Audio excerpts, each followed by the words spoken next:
where we are as a family now, I'd never thought. It was not never, but it was so hard to imagine in those early days that we would be here now. Welcome back to the Madinat Mom Podcast, where real moms talk, experts share insights, and coffee fuels the chat so you can thrive in motherhood. I'm Nour, your host, and I'm here to remind you that you are not alone in your journey. Today's conversation is one that truly touches the heart. My guest Maria is a stay-at-home mom of two beautiful children, Reina, who is 6, and Rian, who is 5 and has a disability. She has lived in the UAE for 15 years, and she's here to share more about her journey raising her son, Rian, to talk about inclusion and to share insights to simple things that are a bit more difficult for families of children with disabilities. Her story is about love, resilience, and redefining motherhood in the face of unexpected challenges.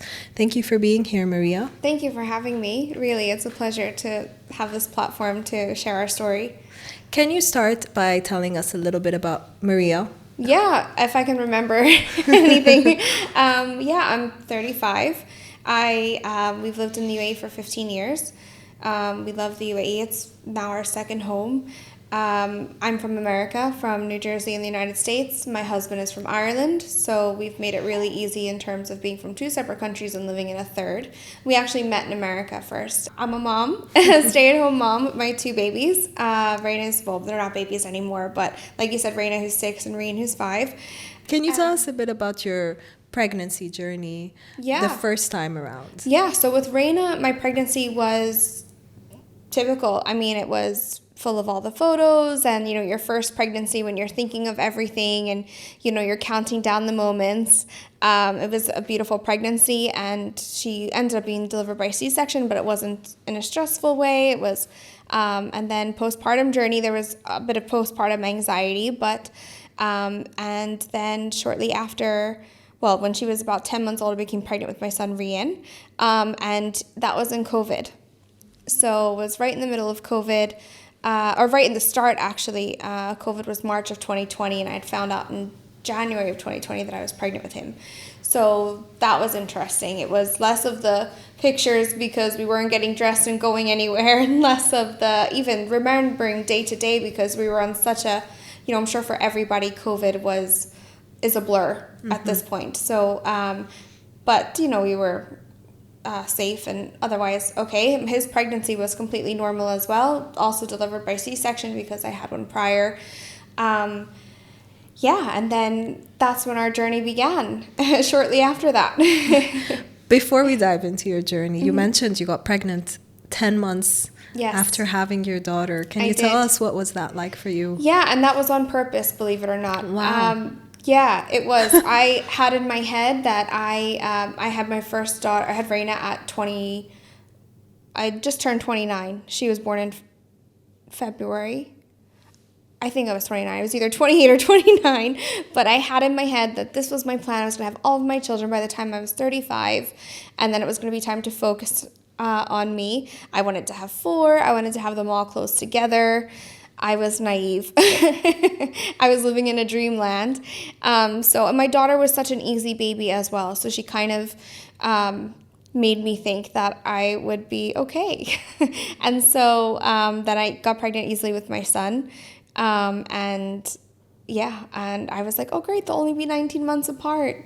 And then I didn't realize exactly what a toddler was like, though, at the time.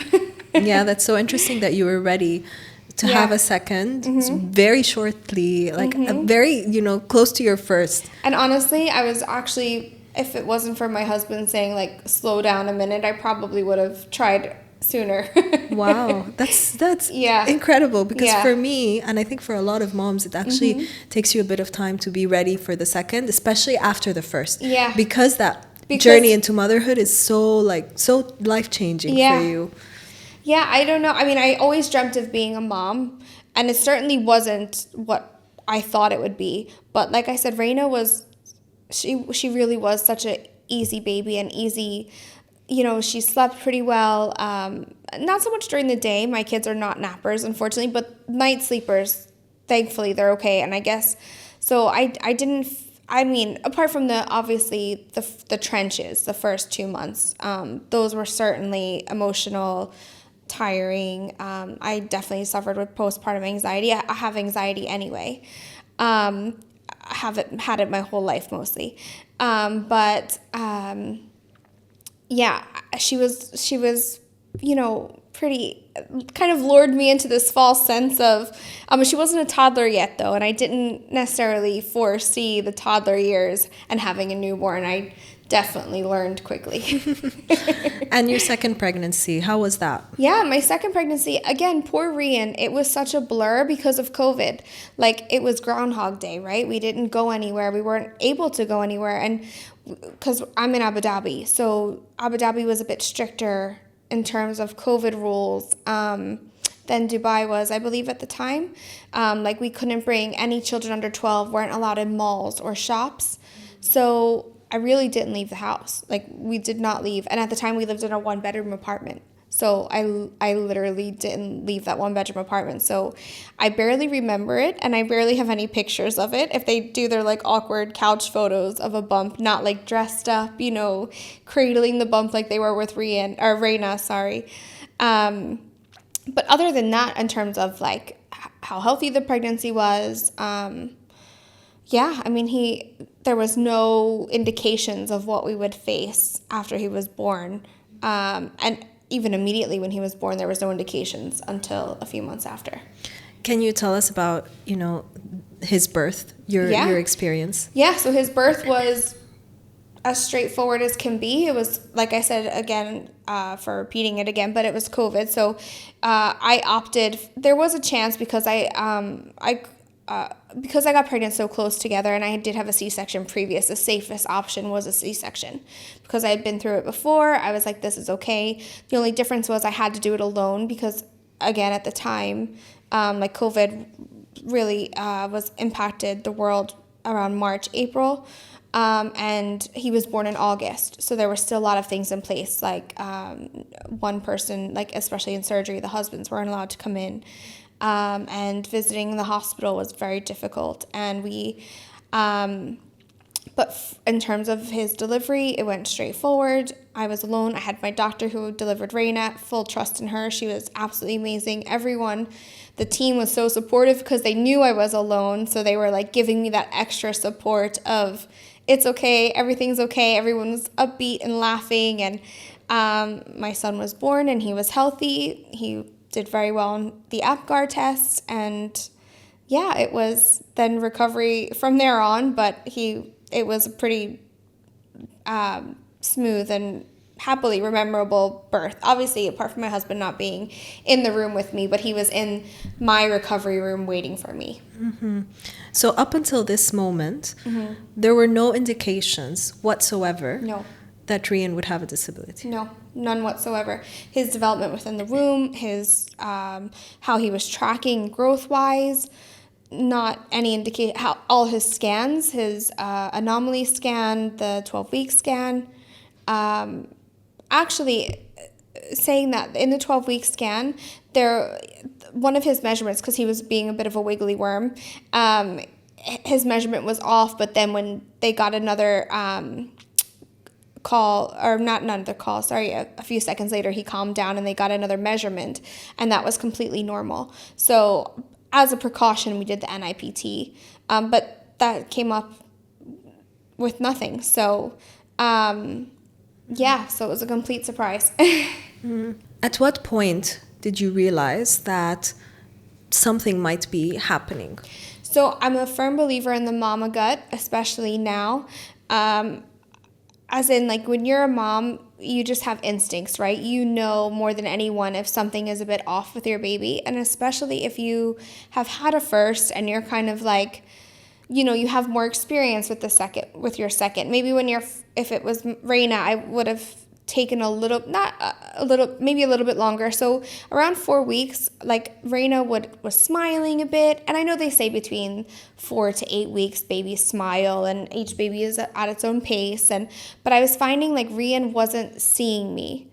And so I took him to his pediatrician, and I had asked her, could he be blind? And she said, I see what you're saying, but,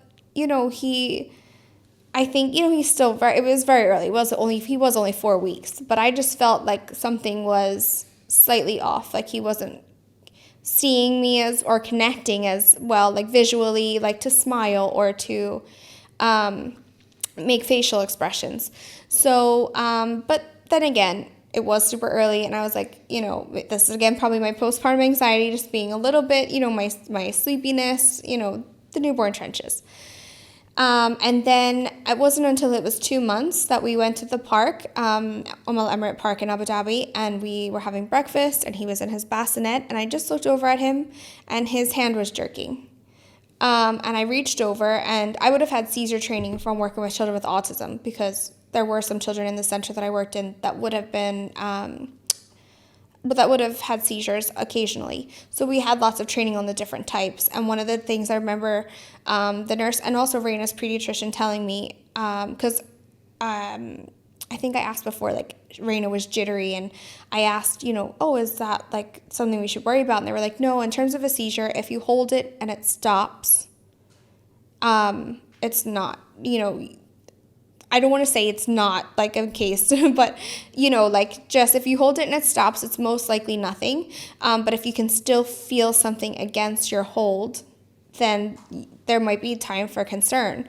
So when I reached over and held Rayan's hand, that's exactly what happened. And honestly, he wasn't rolling his eyes. He wasn't in any way distressed. He was just laying there like a newborn, but his hand was twitching. And so I knew, my heart just dropped in that moment. I knew what that was. Mm-hmm. Yeah. How did it feel to see your little baby with his hand twitching? I can't imagine what that was like for you. It was strange because it's like my heart dropped and I knew, I said to my husband, I said, is he having a seizure? And my husband wouldn't have had experience in that kind of training. He's a civil engineer, right? And he's also Irish. And the Irish are famous for, it'll be grand, it's okay. They're very optimistic, which one of us has to be, right?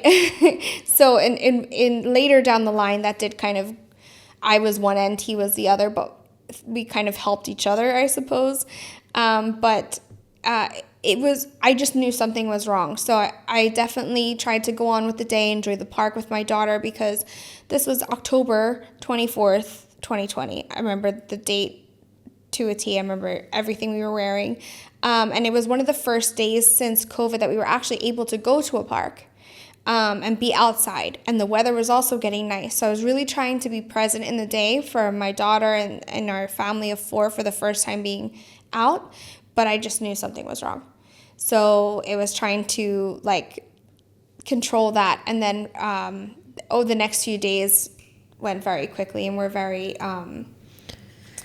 traumatizing. Yeah. So that day at the park, yeah, you didn't end up going to see a pediatrician? No, because it only happened once for very 5 to 6 seconds max. And you even though in your mama heart you felt something was wrong, otherwise he was fine. He was eating fine. I kind of doubted myself a little bit. I thought, babies have weird tendencies, weird jerks. Maybe I wasn't holding it tight enough. Maybe, how tight are you supposed to hold it? Are you supposed to grip it? Or I just kind of held his hand. I didn't, So, and it didn't happen again that day. So I kind of was like, maybe it was just something off. Maybe it was just a twitch. Maybe, I kind of doubted myself. But it was when the next day that it happened again. And it happened more times the next day. And then it was the 26th when we went to the doctor for the first time, because his whole arm then was jerking. It happened more times, you mean for longer, or just more throughout the day? More throughout the day. So they were always super short. I was trying to get videos to show a doctor what I was seeing, because I knew that, like any child, it's like, oh, doctor, they're sick. And then you take them there and they're running around the doctor's office and they're making a complete liar out of you. I knew that was most likely going to happen if I would say, oh, he's doing this, and they would maybe observe him for half an hour or something, or an hour, and it wouldn't happen, because it wasn't happening constantly. It was happening various times throughout the day. So I was watching him like a hawk at all times then at that, like from that moment, to see would I catch it again, and not sleeping because I was afraid it would happen while I was asleep. So. And he was still eating fine? Yeah, he was eating fine. I mean, he was 2 months at that stage. So he was your typical 2-month-old, sleeping fine, eating fine, tummy time. I mean, there's not too much for 2-month-olds to give away, really. But that's the thing that made me second guess was, it wasn't the super dramatic when you see people having seizures. Often it wasn't a full body. Those did come later, where more of his body was moving. But at the moment, they were just tiny jerks, and they just kept me like, what do we do here? And then it moved to his full arm, and then I was like, okay, that's it. It's time to go. And that was only 2 days after. So it was the 26th that we went to the doctor for the first time with that concern and a video of what was happening. Tell us about that first doctor visit. Yeah, it was tough because, again, my husband, it's COVID, right? And we're going into the hospital, so you're trying not to bring the whole family in. We have a 19-month-old at home. So my husband would stay with my daughter. I would take Rian. And I honestly was just sobbing in the lobby because I remember just before they called me in, his arm was jerking and I was trying to get a video. And I remember a doctor looking at me like, why is she crying like that, and trying to hold her phone, like just trying to figure out what was happening. Like I wasn't crying out of happiness. I wasn't videoing something good, but just trying to see, did they need to help me right now? Or, but then I got called into his pediatrician, who is my godsend. I don't know where I'd be without her, to be honest. And she saw my video and said, listen, obviously can't 100% confirm, but it looks like seizures. Referred us to a neurologist then. And at that moment, we did a brain ultrasound, and you're just praying because, you're just thinking, okay, what is this? Because you're doing the brain ultrasound, what I learned later for probably, now I'm no doctor, so don't quote me, but I believe maybe for a hemorrhage or a tumor, God forbid, or, you're thinking of those scary things. You don't know what you're facing now, so those were the hardest moments, some of the hardest moments. Mm-hmm. And you took Rian to do all of these tests. Did anything come back? Yes. So from that moment, so that was the 26th that we had seen his pediatrician for the first time with that concern. Straight away, they did the ultrasound of his head. His head was clear. They did blood work because just to check that maybe it wasn't an imbalance of, I don't know what it could be for newborns, electrolytes or, anything, maybe dehydration, because there's a lot of things that cause seizures, right? And seizures aren't necessarily always harmful. It depends on the duration. There's a lot of technicalities. There's a lot of, again, I'm not a doctor, but just from my experience and what I've learned about seizures, it's like if it depends on how long they go on for, et cetera, for seizures. So that was on the 26th, I believe. So then we saw the neurologist by the 28th, where he confirmed for me on a video that he believes, like he can say with 99% certainty that they're seizures. Sorry, we saw him on the 27th, that they're seizures, and the floor fell out from under me. I remember when I left that appointment, Fergal and Raina were waiting for us in the car, and the lift was right in front of me, but I couldn't see it, and I was so confused, and I was crying, and someone just saw me saying, like, are you okay? Do you know where you're going? And this is at one of the hospitals in Abu Dhabi, and their layout was quite confusing as well, but the lift was right in front of me. And I was like, I can't find the lift. And he was like, it's right there. And I was like, oh, okay, thank you. But I just remember that moment because it was like, that was the first time that they're like, this is it. These are seizures. It confirmed what I felt in my gut was happening. And so then from there, on the 1st of November, he had an MRI. And that was also really tough because, as a mom of a 5-month-old now he is currently, but Rian was 3 months at that point, or almost 3 months. And no, sorry, still 2 months. And he had to go under general anesthesia for the MRI. And I remember just, you never want to hand over your baby. And I lost it the night before I broke out into full-on hives. It was just one of the hardest things I think I knew he was going to be okay. It wasn't hurting him. There was nothing harmful, but it was just the thought of it. And then the MRI discovered hypoplasia of the corpus callosum, which is the C part of your brain in the middle of your brain. It should be thick, and his is thin. So hypoplasia means that it's smaller than it should be. So from there on, we realized that it could be genetic. And that's where we started our journey with genetics. Mm-hmm. At this point, did you know specifically what disability he had? No. Not yet. No, and in a twist of fate, we still actually don't know. So we thought we knew, and then in doing our genetics to see did we pass on the gene, because if we wanted to expand our family, we might need to take alternative routes if we did pass on the gene. Or also then for Reina, even though she's neurotypical, she could still be a carrier. So for her future children, it could impact her. So just for knowledge. And in learning that, we learned that my husband did pass down the gene mutations that were on Rian's report, 2 of which everyone has gene mutations. They might never ever affect your life. It's just how humans develop. It's also a very complicated thing that we learned, and I still, I'm probably saying some of the wrong things as well, but it's just everyone has mutations. Doesn't matter. It doesn't mean that they're going to ever present in your life. So 3 of them, one, he'd be missing a pancreas, which we knew he had a pancreas, so that was out. 1, he would have like certain facial features, and all 3 of these were really rare, by the way. And then 1, which was GNA01, he matched pretty perfectly. And so we were like, okay, it must be that one. But that was 4 years ago. So we did his genetics in November 28th. We took his blood. And by January, because it takes some time, January is when we had the report. Again, another floor falling out from me moment.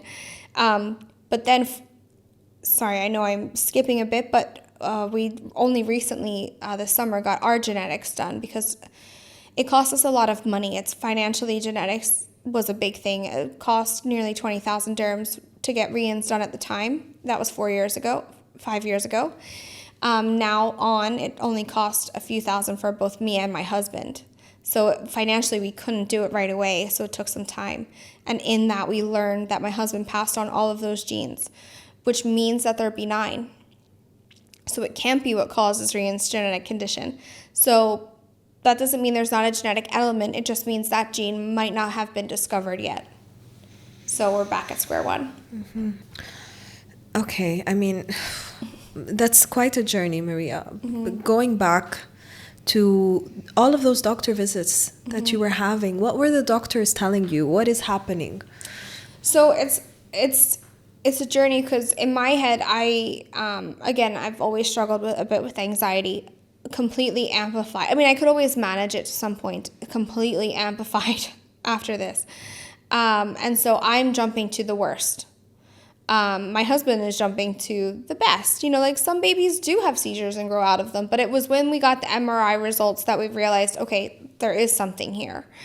And the doctors, genetics is so complicated. So even the genetic condition that we thought for the last 4 years that he had was so rare. Only 300 children in the world currently are known. Because, there are large countries that don't have the accessibility to genetic testing, to the finances, right? So there were only 300 currently known in the world to have that condition. So, every doctor can't know about every rare genetic condition. So everyone's kind of learning together. But I will say that we're very lucky in how fast we were able to move through everything, that he was able to get EEG. Oh, I did skip that he had EEGs prior to the MRI. But with infants, 20 to 30% of infants don't show any abnormal activity, and that's what was happening for Rian. So even though after his first EEG, the minute they removed the electrodes, he had a seizure in my arms, but his EEG came up normal. So in fact, all of his 1 hour EEGs have ever come up normal.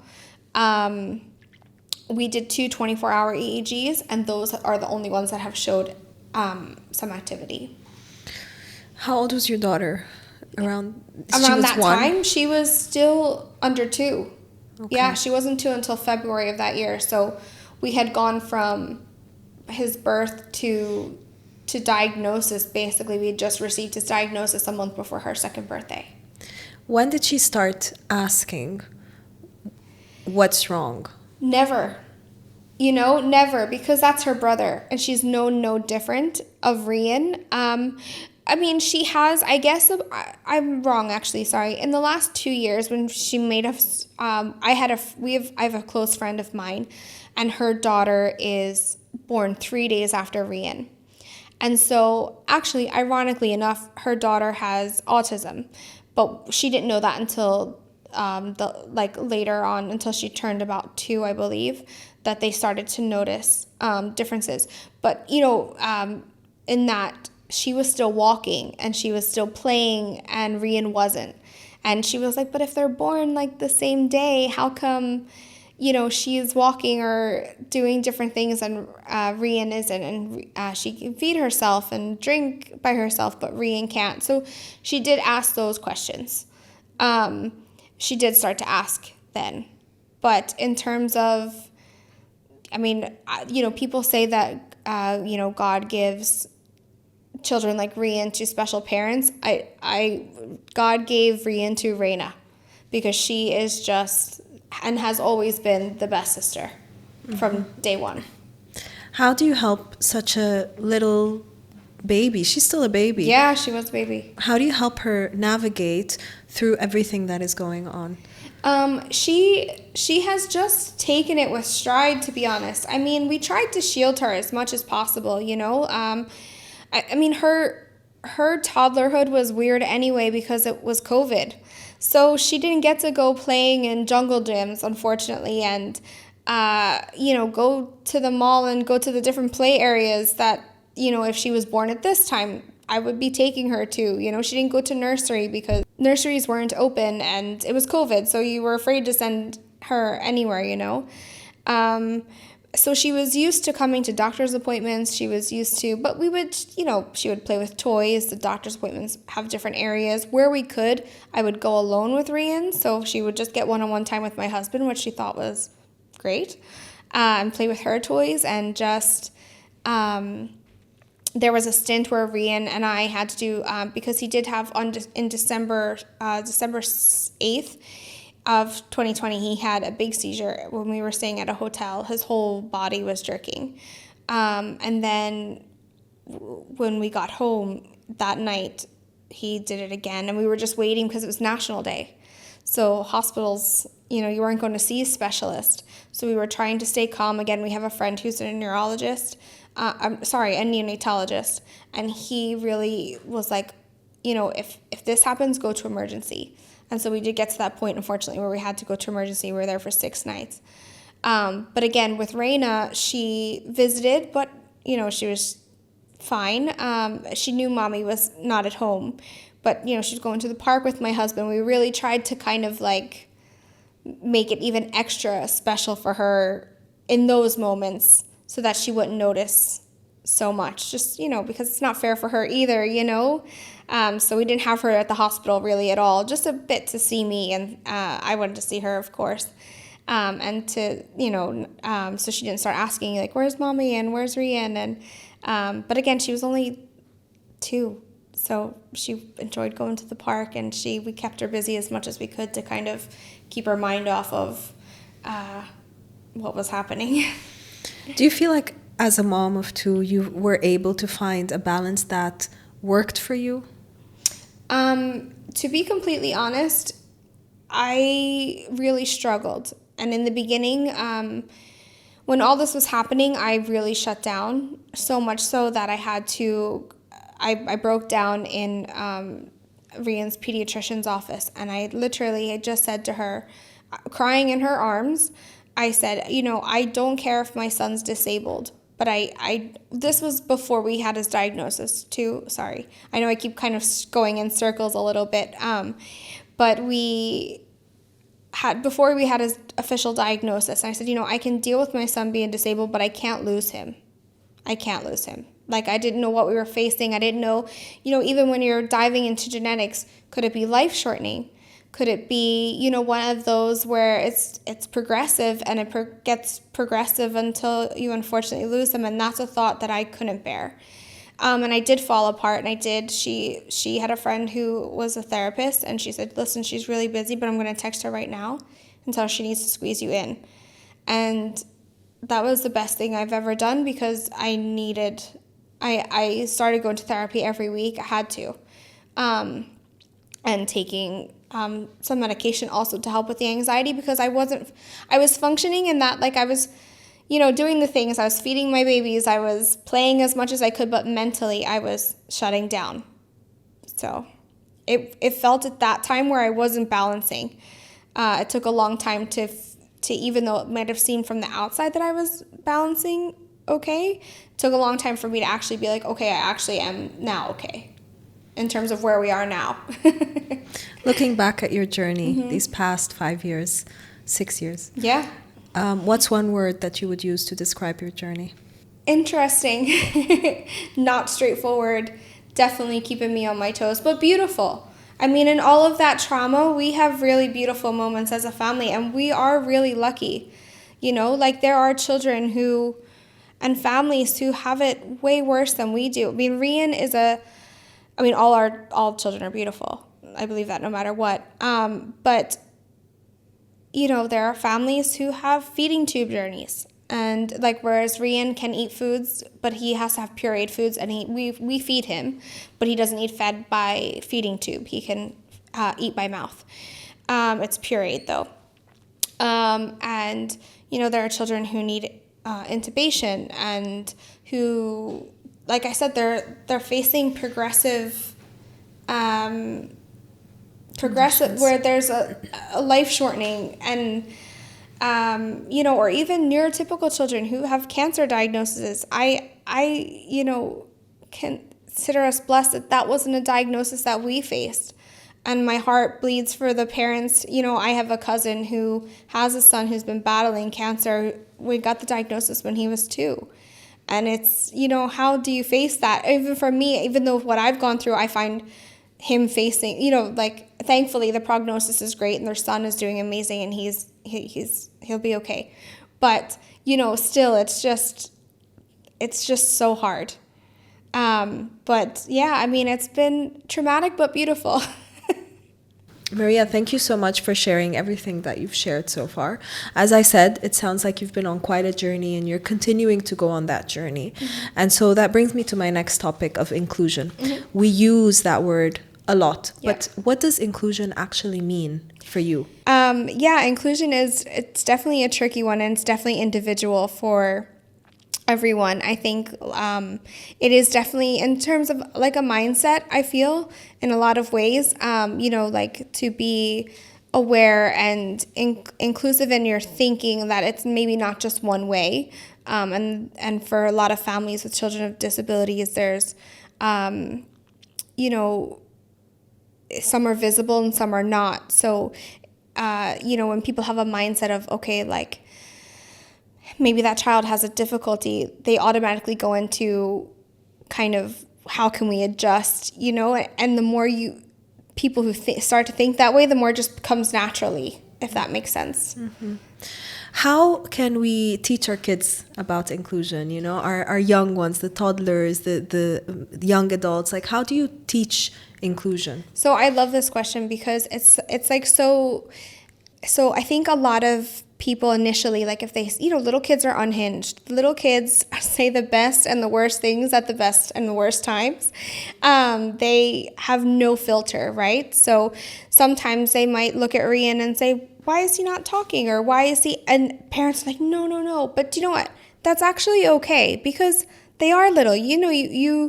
I know as a parent, if a little boy was to walk up to Rian, or even a child 6, 7, 8, I mean, and ask about the differences. No, it might not be in the most politest of forms, but they're children and they're curious. And to stop their curiosity kind of stops they're asking we can give them an answer. I think a lot of times parents want to be like, oh, no, don't say that, because the parent can see that there's a difference, but the child can't see, and they just want to know why. Maybe why is there that little bit of a difference that I am noticing, and that's okay.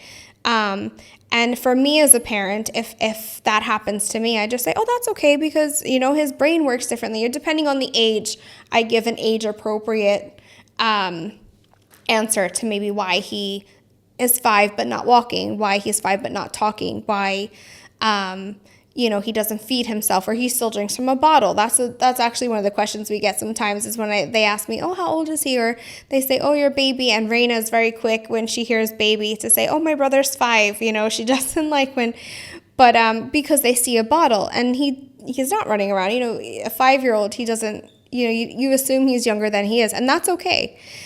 So when you get the questions, you say, well, he's not able to hold a cup in his hand, or, his brain and his body work differently. So, it's not so much like teaching, of course, it's important to say, there's children out there who are different, who maybe don't walk but use wheelchairs for mobility. Of course, that knowledge is, and we have books at home that we read that feature children with wheelchairs, feature children. One book where Goldie, she makes tacos and she has one arm, but she was born that way, and just shows limb differences. There's one where the story of someone who's very self-conscious, and just teaches children that people think differently, they might move differently, but they can still do a lot of the same things, or do things in different ways. And I just think that that's probably one of the best ways, is not to stop the questions, and don't be afraid. A lot of people, and I speak for myself, but a few of the people I know within the disability community aren't offended by questions. Even for adults asking questions, even me and my husband were actually talking about this on the way down.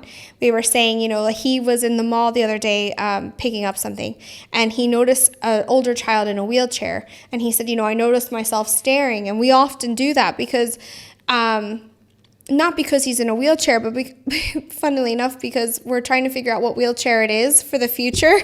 It's like when you're having a baby, or you're going shopping, and you're like, oh, I like that stroller. That's kind of what it is in the disability community. Oh, okay, that could be a good one to keep in mind. And people do look, and it's not always for a negative reason.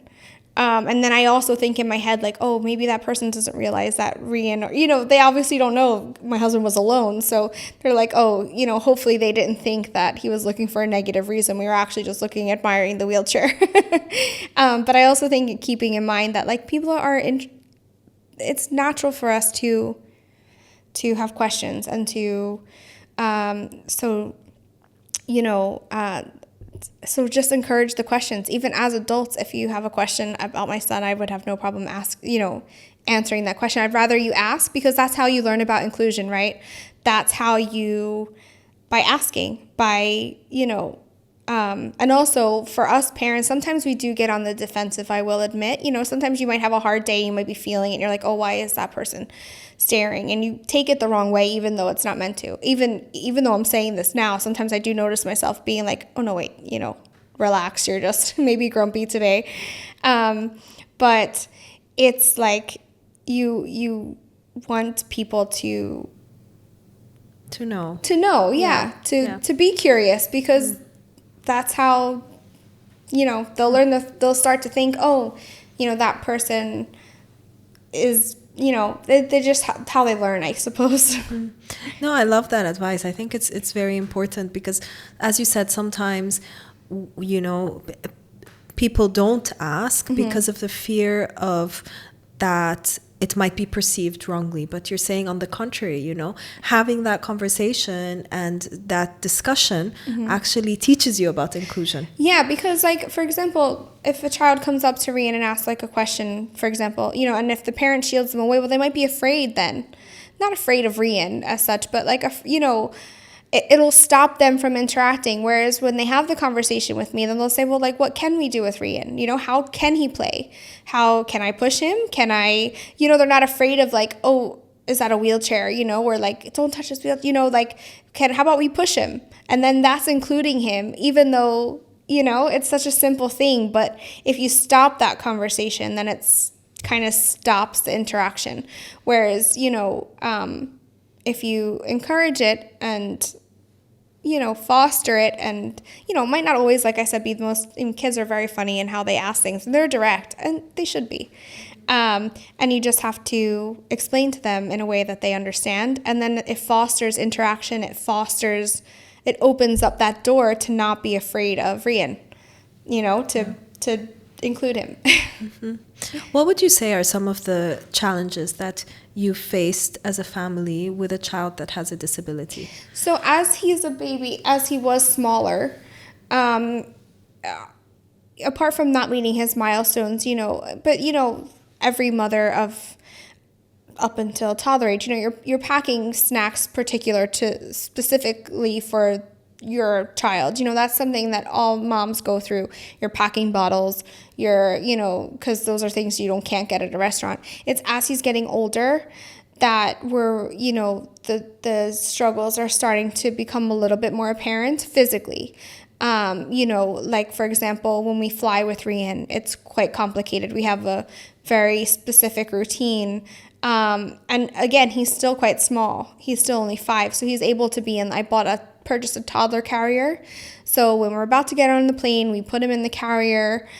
We fold up. We have a Bugaboo butterfly that, that can go on the plane. We also had a yo-yo. We have a bunch of strollers, to be honest. But we, can put them onto the plane because we need them to get through the airport. But as he's getting bigger, he's going to grow out of those, and we'll need to work around his wheelchair, and changing him on the airplane is a challenge with the small bathrooms, for example, and small changing tables because they're made for babies, and he's 5, right? But he still wears diapers. So it's as he's getting older, we're definitely starting to face more challenges in that regard. And example for flying again, Rian doesn't sit up on his own. So we're constantly, for short haul flights, there's a special harness you can have on the seat, but my Rian loves to slide his hips down. So that harness doesn't have like a pummel in between his legs to stop him from that. So we have to kind of hold him there. So the last trip we did was to America, was a 14-hour flight with a stopover. And this time we did it with a car seat. And that was much better for him. There are seats that we will have to purchase later on in life. Again, they're pricey. Right now, when he's small, we're getting away with a little bit more and learning to adjust different neurotypical products to products for all children to work for him. Because we do have things that are specifically for disabled children, but there's a heftier price tag, unfortunately, with those items, for sure. And I know you've prepared a little freebie for us. Yes. So Maria has prepared her favorite products for Rian, which you can get your hands on as well. I will share the link in the show notes below to download it for free. Yep. Maria, can you tell us what has Rian taught you about motherhood, about yourself? So Rian has taught me a lot about motherhood. He's definitely taught me that I am stronger than I thought, and that I can do a lot more, even though I sometimes feel like I'm not doing as much as I thought I would be doing. And I say that in that I always thought I would be a working mom. I'd have my kids very close together when they're all in school. I would go to work. I would pick them up from school.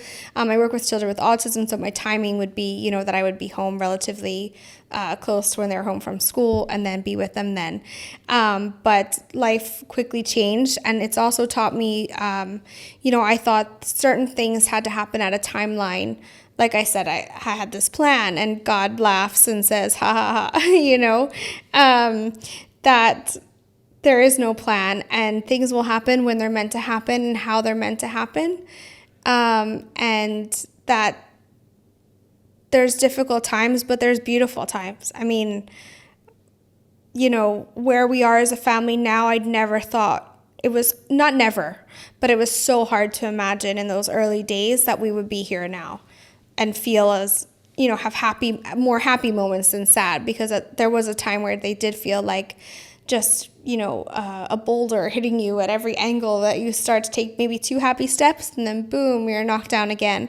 Whereas now, thankfully, we, have so many, we are happy. We're okay, and you don't feel like you'll be okay, but you will be okay. Maria, if you were to reach out to some of those moms out there that are at the beginning stage, getting that diagnosis, what is some advice that you would give them? So getting those diagnoses are the hardest moments in your journey as a mom. And I say this to all of my friends, sometimes people are quick to say, oh, they're, you're moms, and you're talking and you're saying like, oh, my child has had these belly issues. And there's, sometimes some of your friends would jump in and say, some of my friends, would jump in and maybe say, oh, but it's not compared to, but I'm like, but it's your baby. And no matter what the diagnosis, as a mom, you feel that diagnosis. But as a mom who's receiving a very hard, life-changing diagnosis, in that moment, it's okay to feel like your world is crumbling, because for you it is. And for me, it did at that time. But it does get better, and you do find a community, and it looks different. Maybe we don't take Rian to soccer practice, or we don't take him to baseball. I'm talking very American here, but your typical boy activities. But I have a community in his physio. We have friends that we see that go to physio around the same time, and we say hi, and I chat to the moms, and it looks differently. Your life will look different, but it will still be good. It will be tough in times, but it will still be good. Thank you so much, Maria. Thank you for being here. Thank you for sharing your story and for letting us into your world. To end, I just want to really, highlight how much strength you've had. You've been on quite a journey, and I hope that we were able to help a mom out there that might be going through something similar. Remember to hit that subscribe button if you've enjoyed this conversation as much as we've enjoyed making it. Thank you again. Thank you so much for giving me the opportunity. Thank you.